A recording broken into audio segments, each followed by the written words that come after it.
નમસ્કાર. આજના વિડીયોમાં તમારું સ્વાગત છે.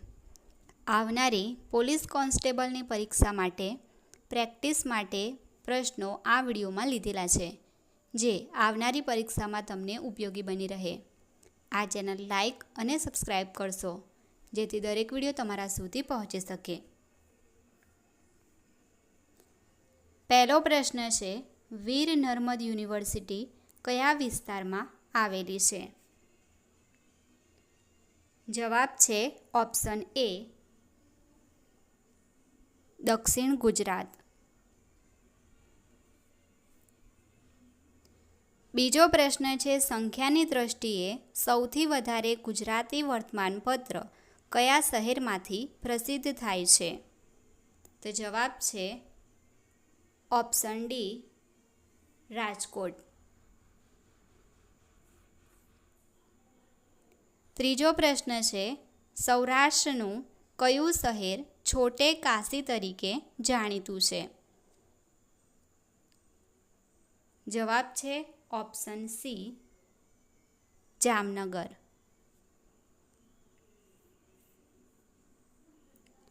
ચોથો પ્રશ્ન છે, ડૉક્ટર વિક્રમ સારાભાઈએ ફિઝિકલ રિસર્ચ લેબોરેટરી એટલે કે PRLની અમદાવાદમાં સ્થાપના કયા વર્ષમાં કરી?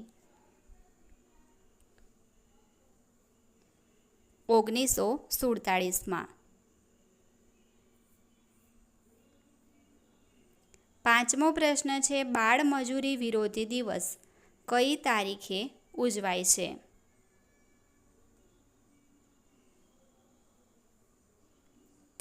એપ્રિલે.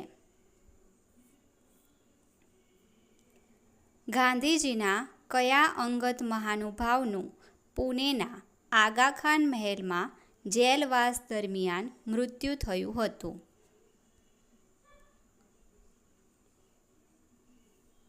મહાદેવભાઈ દેસાઈ. સાતમો પ્રશ્ન છે, ગુજરાતના પ્રથમ મુખ્યપ્રધાન કોણ હતા? ડૉક્ટર જીવરાજ મહેતા. ગુજરાતની પ્રખ્યાત ફોરેન્સિક સાયન્સ લેબોરેટરી ક્યાં આવેલી છે? ગાંધીનગરમાં. અમદાવાદ મ્યુનિસિપલ કોર્પોરેશનનું સ્થાપના વર્ષ કયું છે? 1950. 2001ના ધરતીકંપ બાદ કચ્છમાં સ્થપાયેલા નવા ઔદ્યોગિક એકમોને એક્સાઇઝ ડ્યુટીમાંથી માફીની મુદત ક્યારે પૂરી થઈ?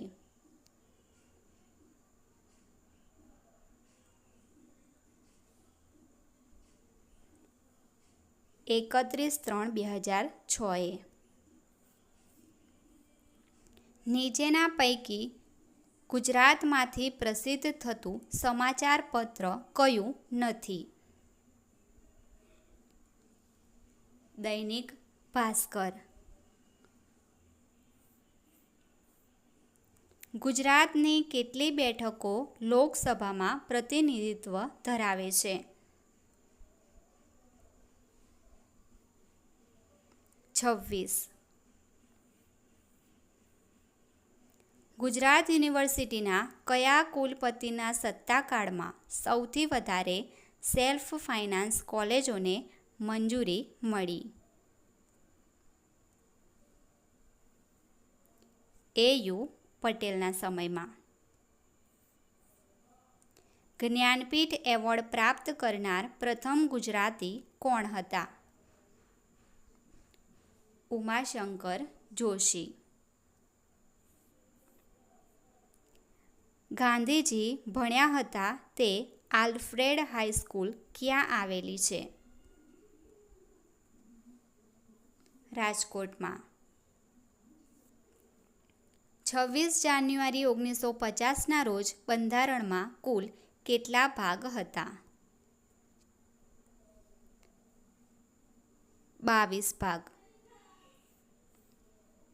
બંધારણમાં વર્તમાનમાં કુલ કેટલા ભાગ છે?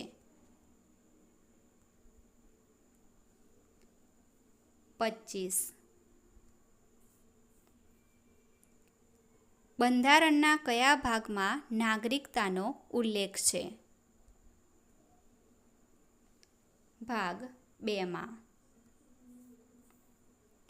મૂળ બંધારણમાં કુલ કેટલી અનુસૂચિઓ હતી? 8. વર્તમાનમાં ભારતના બંધારણમાં કુલ કેટલી અનુસૂચિઓ છે? 12.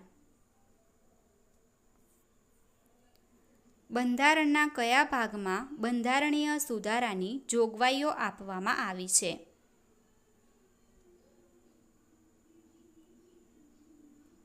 ભાગ 20માં.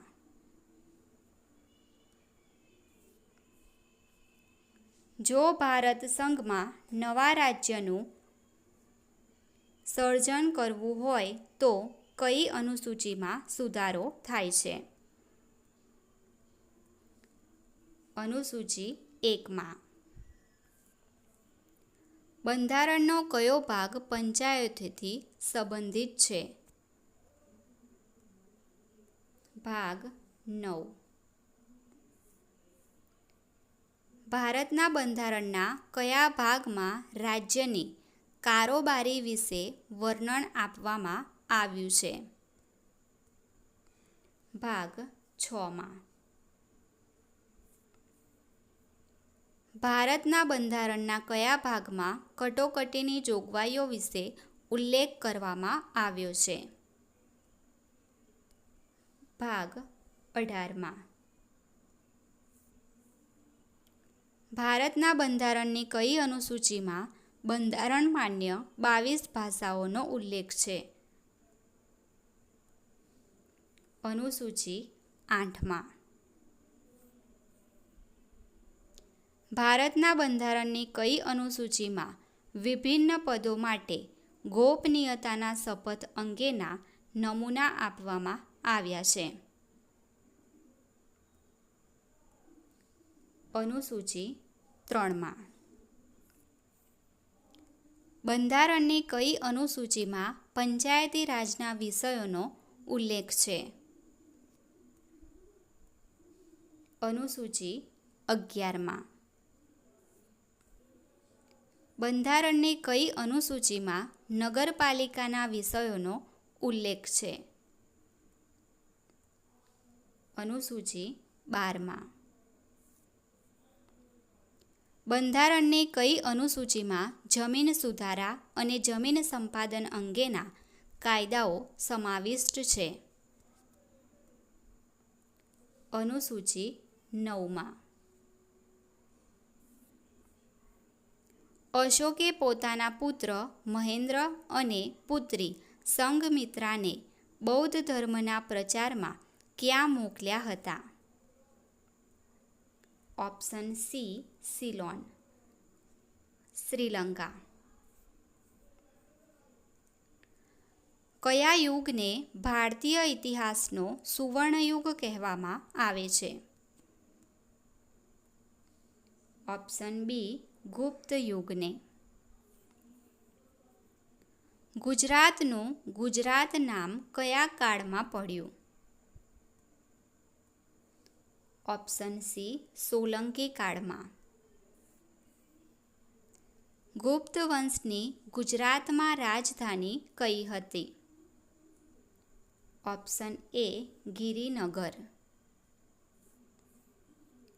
ભારત સરકારે કઈ સંવતને રાષ્ટ્રીય પંચાંગ તરીકે જાહેર કર્યું છે? ઓપ્શન સી શક સંવતને. ગિરનારના શિલાલેખમાં કેટલા રાજાઓના લખાણ મળ્યા છે? ઓપ્શન બી 3 રાજાઓ. ગિરનાર પર શિલાલેખ લખાવનાર રાજાઓમાં મૌર્ય વંશનો રાજા કોણ હતા? તો મૌર્ય વંશના રાજા હતા અશોક. વલ્લભી વિદ્યાપીઠમાં મુખ્યત્વે કયા ધર્મનો અભ્યાસ કરાવવામાં આવતો હતો? તો વલ્લભી વિદ્યાપીઠમાં મુખ્યત્વે બૌદ્ધ ધર્મનો અભ્યાસ કરાવવામાં આવતો હતો. સોમનાથનું મંદિર કયા કાળમાં બનાવેલું હોવાનું માનવામાં આવે છે? મૈત્રક કાળમાં. મૈત્રક વંશની રાજધાનીનું નામ જણાવો. તો મૈત્રક વંશની રાજધાની હતી વલભી. વેળાવદર નેશનલ પાર્ક ગુજરાતના કયા જિલ્લામાં આવેલ છે? ભાવનગર જિલ્લામાં.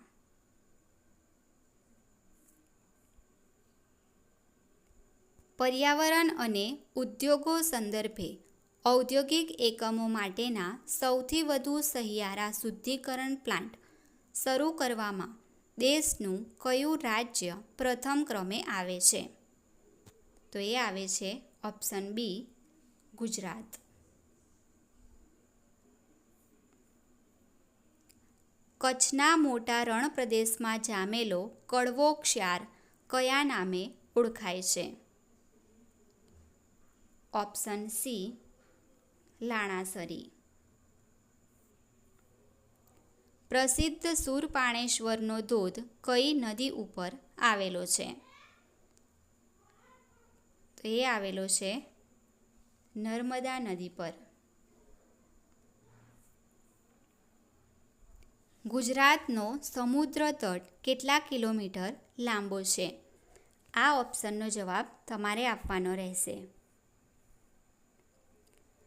કયા રાજ્યમાં સૌપ્રથમ આપત્તિ વ્યવસ્થાપન અધિનિયમ અમલી બન્યો? ઓપ્શન સી, ગુજરાતમાં. ગુજરાતમાં બાળકોને મફત અને ફરજિયાત શિક્ષણ અધિકાર નિયમો કયા વર્ષથી અમલી બન્યા છે? ઓપ્શન એ, 2010થી. ગુજરાતમાં મીઠું પકવવાની સૌથી મોટી ફેક્ટરી નીચે પૈકી કઈ જગ્યાએ છે? ઓપ્શન એ, મીઠાપુરમાં. ગુજરાતનો કયો પ્રદેશ કપાસના ઉત્પાદન માટે જાણીતો છે? તો કપાસના ઉત્પાદન માટે જાણીતો પ્રદેશ છે કાનમ. ગુજરાતના કયા જિલ્લામાં પોયણીનો ધોધ આવેલ છે? Option B, પંચમહાલમાં.